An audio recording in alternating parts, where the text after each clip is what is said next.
Well, hello, model car fans. Welcome to the Muscle Car Modeler. My name is Rao, and here I am working on my 68 Mustang Bullitt here. The 68 Mustang GT that was, in the movie Bullitt. Lots of interesting stuff with this particular one, but yeah, I'm doing a few mods to it, trying to make it a little bit more accurate, but not really beating up on it too much. It is the Revell 68 Mustang GT kit, and which they have a couple versions of it. I did a kit comparison of what's in all of the kits and everything. So, I got this one going, and I shown you the Highland Green Scale Finishes paint with a clear coat on it. And this is I'm doing one as the fully restored car, as the possibility of what it would look like and how it looked in the film, but overly restored. I mean, really shiny, and how I actually like to build my cars. So this one's pretty far along as far as paint and body goes. I just need to do some foil, and I did some blacking out on the inside. And there's a little bit still to do, the taillights and stuff, and figure out how I want to do the tail panel on this one. That's kind of some of the fun part about doing this particular car is the debates on whether or not what was actually done. So I'm gonna leave the rockers painted. Don't believe the wheel opening moldings are on any of the cars in the movie Bullitt, and so I'll have it pretty much in really nice shape before it was beat up and used. So that's my goal with this one, and having a lot of fun with it. So getting pretty far along. Here's the chassis. One of the mods I did was I cut the transverse muffler out and made these tailpipes, and they're spliced in and they're straight back, because one of the things they said in the actual movie car is they put glass packs in it and they removed the transverse muffler. Didn't have headers, or for what I could tell. I read that they added them, but you can see in the jump scenes they're really not there. And even the unrestored car, as it was sold at Bear Jackson, it had rusty iron manifolds and stuff. And then I removed the carburetor, and I used that carburetor and air cleaner from pretty much the Revell monogram 65, 66 Shelby kits.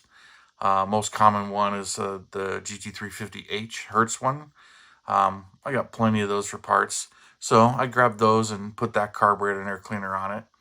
Everything else is right out of the box, and pretty much the over restored look, which I like. So that's coming along. Interior, I'm halfway through with it, but I still got to do some things. But here's the engine compartment's done and ready, and pretty much I can lay it right in place here to give you an idea what it looks like with everything there. And hopefully that air cleaner still clears the hood. I think it's going to, but that's mostly detailed and ready to go, just other than maybe a few decals. But got to work on the interior. One of the things I did change my mind on was this is the back seat of the AMT 68 Shelby, which is actually correct. Now, originally I had taken the 67 pattern seat and put, made foil molds of this, and it looked good. But then I realized that's really not correct. That's not the correct pattern. And I wanted the back seat up on this car as the restored Bullitt, and up and ready for a passenger. So I did another one. So I took the foil off of this one. I just sanded all smooth. But I did the same kind of thing with this. I made a foil impression, and I glued it right on top over this, just like this one. And here's the results of that. Here's the rest of the interior. So now I have that seat, and it fits there. I just need to respray it, the sheen and everything, so it matches, because it's sprayed a little bit more of a flat black than a semi-gloss black. So that's what happens when you paint two different times, and sometimes you get a different sheen. So kind of annoying. It happens. But this one fits. It's the right. But it's kind of funny that the AMT one almost fits. It's actually like wider than this one, but it's not. It's a little thinner as far as height goes, and thinner as far as width goes. So you could easily use it, but I went and got that. And one of the other things that I did, got the roof console, because the Bullitt car has the deluxe interior with the roof console. But the rest of this, it doesn't have the deluxe door panels. It has the regular 68 door panels. But, I'm going to add this from the antique kit. Now, I had two of these. One of them vanished. I have no idea where it is, but the restored car, going to, have that in there. So I figure out the other one I'll go without, because the unrestored car does not have a headliner in it. And I don't want to go that far into replicating that. So, since I am doing two cars, now I'll show you where I'm at with the other one. I got the wheels here, and I didn't paint those yet, but let's just move all of this kind of out of the way so you know what you're doing. So on the unrestored car, or the patina car, I decided that I was going to do it as the damaged car. Now I went and sprayed all this stuff. Now this is a bit more flat black than what I wanted, but that's how it worked out. Now, I did cut the package tray because, when it went to Barrett & Jackson, this part was folded down, but the forward section that went over the seat was missing, and it had some speakers back here. And not like 6x9s, like 5-inch that kind of stick out in their own mounts. So I may replicate the speakers, I may not, but I decided I was going to have the fold-down seat folded down with the forward section missing. So that's what I did to this one. Same mods, duplicated the exhaust mod, and I'm duplicating everything here, but I'll dirty all of this up as I reassemble it. But same mods, same carburetor, air cleaner. So I had one where the chrome was kind of all dulled, and from an older rebuild I popped that off, and I'm going to use that, and painted the carburetor gold. But duplicating all of this, so I'll be dirtying this stuff up before it gets assembled, and dirtying up the car as it goes. But the one thing I wanted to show you is the body. Here's the body of the damaged car, and I decided to have some fun, and exact same paint, but gloss coat, no gloss coat. And I haven't sanded on this yet, but I did replicate some damage, and I was just having a lot of fun with this part of it. I didn't want to go overboard. Like, I took like one of my files and carved into it right there. Took another file, carved into it right there. Some more fun here. There's rust in the quarter panels of the car, so I took my Dremel and multiple different small bits and was grinding rust holes in it, and I'll put rust paint in there and everything, and some black paint to detail all of that. Put a dent in the trunk lid, and same thing here. I kind of flattened and sanded with a flat blade file, flattened out a little bit so it's a little more damaged. And I did the same thing here, a couple of because on the real car there's some serious dents and some beam fell on it, so I did that, and I did some more sanding and grinding and put a dent there. So most of it's just from the Dremel, from either a drum sanding or miscellaneous files, and then just messing it up a little bit here and there. Did the same to the front of the hood, a little bit of damage here, but this is before any paint, other than the green, the base I want on here. And then a couple of scrapes here where it had some damage from backing into something, and then the rust holes on this side. So I replicated all of those.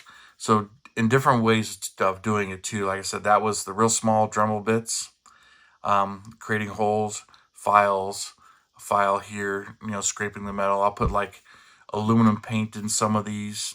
I'll have some paint here, and it's a little roughed up there, and the body line got mudded up. And I did that on purpose to make the body line kind of disappear, because there's putty on the fender, and then there's primer poking through on some of the spots here. So I'll replicate a lot of that patina with the paint. One of the things that was kind of fun, there's some really wavy sections on the quarter panel, so I don't know if that shows up there, but you can see it in the paint. But what I did was I put Tamiya glue, the melting glue. You ever get your fingerprint and you make a spot? That's what I did. I pretty much just put a whole bunch in a spot, fingerprint, softened the plastic up, and I was messing with it, sanded it a little bit, so I was distorting the look quite a bit there. And I took another piece of plastic and was rubbing it too to kind of smooth it out, but give it that look. So you can see it there. Now I'll highlight that with some detail painting and brushing too, and some chips in the paint and chrome and some of the overspray with the airbrush. So I'm going to have some fun with that, as I haven't really done that before. Now, most of the tail panel, like the car as it went to auction and over the years, really don't see any black back here.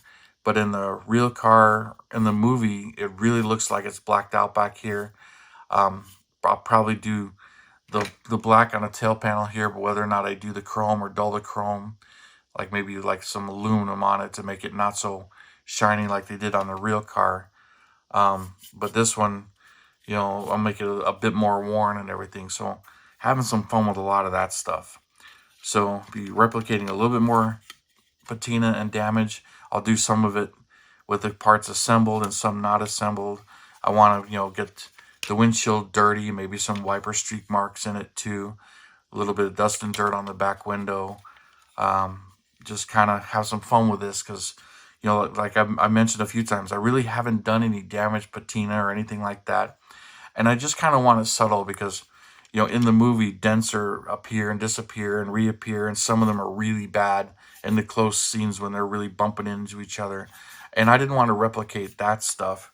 Was a little nervous about all the dents, but I wanted to replicate more of the car, 50 years later and how it appeared at auction. Some things repaired, some things not, where it has an obvious brand new front bumper. The valance had been repainted, but all up in here, the headlight bezels and the hood, there's a lot of patina and just dirt and grime in the engine compartment. And I'm going to try and replicate a ton of that. So it'll be, fun for me, definitely something different, but griming it all up. But just, putting the two bodies side by side, be interesting how it looks.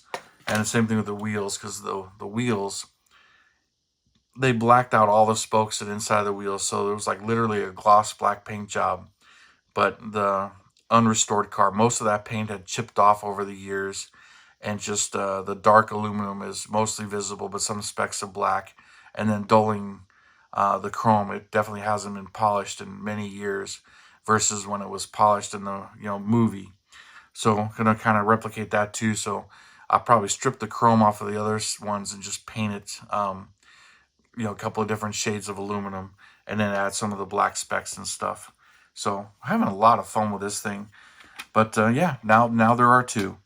But anyways, you guys, let me know what your thoughts are, and if this excites you and everything. I'm having some fun with it, so it's just a lot of fun for me.